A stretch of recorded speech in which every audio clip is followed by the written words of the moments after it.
जय श्री राधे, जय श्री श्याम। आज हम बड़ी ही सुंदर एक कथा वर्णन करने वाले हैं। वो कथा है नाथ संप्रदाय के रिद्धि सिद्धि के भी अधिष्ठपति गुरु गोरखनाथ जी की। आप में से कई लोगों ने गुरु गोरखनाथ जी का नाम तो सुना ही होगा। गुरु गोरखनाथ जी वास्तव में नाथ संप्रदाय के महान योगी माने जाते हैं। गुरु गोरखनाथ जी की सिद्धियों का काफ़ी वर्णन आता है। तो आइए जानते हैं कि गुरु गोरखनाथ जी का जन्म किस प्रकार से हुआ। तो कथा वर्णन आई कि मच्छिंद्र नाथ जी भ्रमण करते हुए जब बंगाल प्रांत में जा पहुँचे तो वहाँ पर सूर्य दयाल नामक एक पंडित रहा करते थे। उनकी पत्नी का नाम था सरस्वती।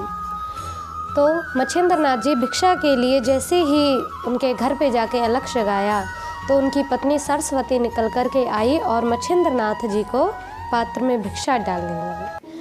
अब मच्छिंद्र नाथ जी के मुख पर दिव्य तेज था। उस तेज को देखकर वो समझने लगी ये दिव्य साधु हैं, लेकिन इन्हें मैं कैसे अपनी परेशानी कहूँ।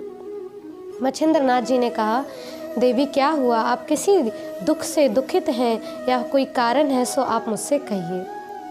अब मच्छिंद्र नाथ जी के इस शब्दों को सुन करके सरस्वती कहने लगी, प्रभु मुझे सब प्रकार का सुख है, किसी भी प्रकार का कष्ट नहीं, लेकिन मेरे कोई संतान नहीं है, तो ऐसी कृपा हो जिससे मेरे संतान हो सके। मच्छिंद्र नाथ जी इस बात को सुन करके उसके कष्ट को दूर करने का विचार करने लगे और एक अपनी झोली में से भस्मी निकाल करके दी और कहा कि ये भस्म तुम अपने ऋतु स्नान के पश्चात खा लेना और गंगा जल ऊपर से पी लेना।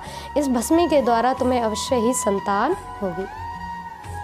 मच्छिंद्र नाथ जी इतना कह कर के चले गए और वो स्त्री बड़े भाव से सरस्वती उस भस्मी को मंदिर में रखा और सारे घर के कार्य करने लगी और मन में विचार किया कि जब मैं ऋतु स्नान होंगी उसके बाद इस भस्मी को ग्रहण करूंगी तो मेरे अवश्य ही संतान होगी। अब इधर मिलने के लिए अपनी पड़ोसनों से जब गई तो जाकर के यही लीला अपनी पड़ोसनों से भी जाकर उसने कही। अब तो पड़ोस ने कहने लगी कि अरे सरस्वती ऐसे थोड़े ना संतान होती है, अगर ऐसे संतान होती तो इस संसार में कोई बांझ औरत ही नहीं होती।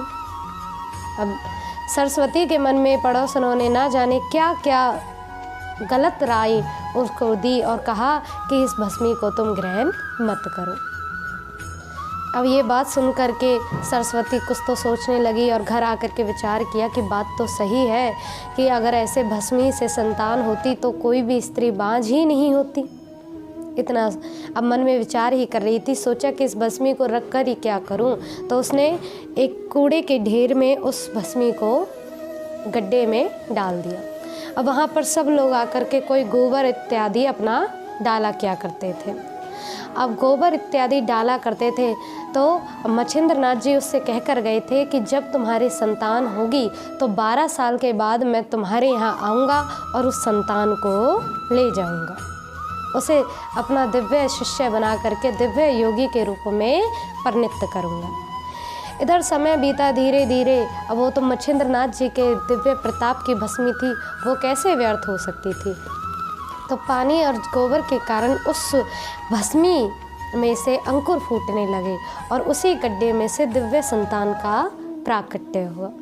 अब दिव्य संतान का तो प्राकट्य हुआ। इधर 12 वर्ष पूरे हुए और मच्छिंद्र नाथ जी जब दोबारा उस स्थान पर आए और सूर्य दयाल पंडित के घर जाकर के पहुँचे और अलख जगाया, भिक्षा मांगने लगे कि तुरंत सरस्वती निकल कर के आई और मच्छिंद्र नाथ जी को देख कर के समझ गई कि ओहो ये तो वही योगी है।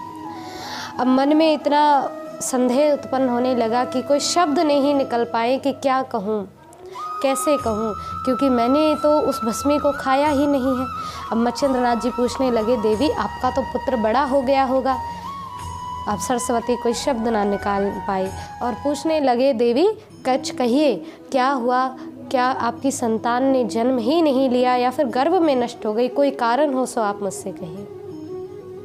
अब सरस्वती ने संपूर्ण कारण कहा कि प्रभु मैंने तो उस भस्मी को खाया ही नहीं, उसे फेंक दिया, उसे गोबर के ढेर में गड्ढे में फेंक दिया। इस बात को सुन करके मच्छिंद्र नाथ जी बोले, देवी उस स्थान पर आप मुझे ले चलो। अब जब उस स्थान पर ले जाने लगे तो मच्छिंद्र नाथ जी ने देखा और उस ढेर से ही आवाज़ लगा कर के पूछा कि हे कवि नारायण, अगर आपने अवतार ले लिया हो तो आप कृपा करके प्राकट्य हैं। हरि नारायण को उन्होंने याद किया और कहा कि आप तो सूर्य के अवतार हैं, कृपा कर प्रकट हो। इस शब्दों को सुन करके उस संतान ने आवाज़ दी कि हे गुरुजी, मैं प्रकट तो हो गया हूँ, लेकिन इस गोबर के ढेर के कारण, इस वज़न के कारण मैं निकलने में असमर्थ हूँ। तो गुरु गोरखनाथ जी की इन वाणी को सुन करके मच्छिंद्रनाथ जी ने, अब उस स्त्री ने भी सुना, सरस्वती ने भी उस वाणी को सुना और सुन करके मन में अचंभा करने लगी कि मुझसे कितनी बड़ी भूल हो गई। सब लोगों ने इस वाणी को सुना और आकर के उस ढेर को हटाया और उससे संतान को निकाला। अब मच्छिंद्रनाथ जी ने उस संतान को गोदी में लिया और ले जा करके अपने साथ ले जाने लगे और उसे नाथ संप्रदाय का अधिपति मान लिया और कहा, अब सरस्वती कहने लगी, प्रभु ये संतान आप मुझे दे जाइए। तो मच्छिंद्रनाथ जी बोले, देवी शायद आपके भाग्य में संतान थी ही नहीं, इसी कारण से आपके सामने थाली परोस करके भी वो थाली उठ गई।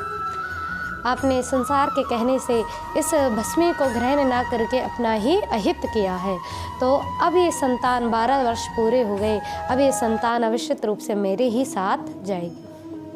गुरु गोरखनाथ जी अब मच्छिंद्रनाथ जी अपने साथ उनको ले करके चल दिए और उनका गोबर से उत्पन्न होने के कारण नाम रखा गोरखनाथ। और गोरखनाथ जी को संपूर्ण सिद्धियों का मालिक बनाया, अधिपति बनाया और गुरु गोरखनाथ जी को दिव्य भक्ति, दिव्य प्रताप की उपासना कराई और परम शिव जी की अधिष्ठता करने के कारण गुरु गोरखनाथ जी को सिद्धियों के देव भी कहा जाता है। तो ये थी गुरु गोरखनाथ जी के जन्म का विवरण कि किस प्रकार से कि गुरु गोरखनाथ जी का जन्म हुआ था, जो नाथ संप्रदाय के अधिष्ठपति भी कहे जाते हैं और मच्छिंद्रनाथ जी नाथ संप्रदाय के स्थापक रहे थे। तो आशा है आप सभी ऐसे ही इन दिव्य कथाओं को श्रवण करते रहें, आनंद से रहें। जय श्री राधे, जय श्री श्याम।